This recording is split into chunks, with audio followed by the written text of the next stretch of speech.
قرآن کا تو فیصلہ یہی ہے، رب ارحمہما کما ربیانی صغیرا، کیا میرے رب میرے والدین پہ اس طرح شفقت کر جس طرح میرے چھوٹے ہوتے ہوئے انہوں نے میرے اوپر کی۔ اور قرآن کا تو یہ فیصلہ ہے کہ چاہے کچھ بھی ہو والدین کے ساتھ سلوک کیسے کرنا ہے، چاہے والدین سختی کریں، چاہے ماریں، چاہے پیٹیں، چاہے وہ کسی بھی انداز کے اندر بہیو کریں، لیکن اولاد کو کیا کرنا ہے، وبالوالدین احسانا۔ اوریجنلٹی کے بالکل قریب جا کر یہ ٹیبلو پیش کیا جائے گا، ایک ماں ہوگی، ایک اس کا بیٹا ہوگا، ایک بیٹا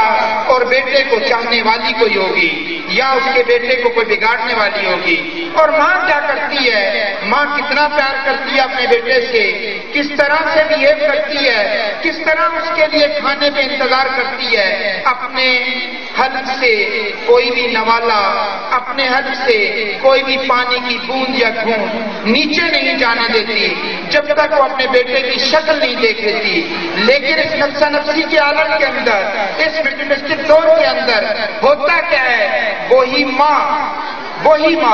جو اپنے بیٹے کو جگر کا ٹکڑا کہتی ہے، وہی بیٹے اپنی ماں کا سینہ چیر کر، اپنی ماں کا جگر پھاڑ کر، اپنی ماں کے دل نکال کر ان لوگوں کے ہاتھوں میں تھمانا چاہتے ہیں جن کو وہ حاصل کرنا چاہتے ہیں۔ آپ لوگ ذرا توجہ سے دیکھیے گا،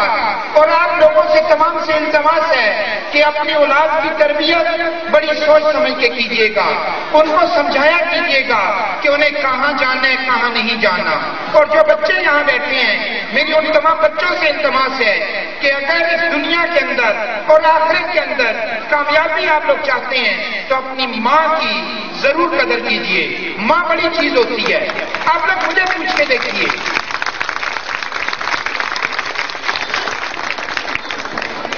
الحمدللہ میری ماں اس دنیا میں موجود ہے، لیکن وہ اس قابل نہیں ہے کہ وہ چل کے یہاں تک آ سکے۔ اور آج جو میرا اس پروگرام کا تیسرا جو میرا معزز گیسٹ ہے، آئی تھنک مجھے سب سے زیادہ وہ آگے ہے، نو ڈاؤٹ ڈاکٹر رحیلہ از مائی چیف گیسٹ، نو ڈاؤٹ نسیم اختر صاحبہ از مائی چیف گیسٹ، بٹ میں کہتا ہوں کہ سب سے آگے مجھے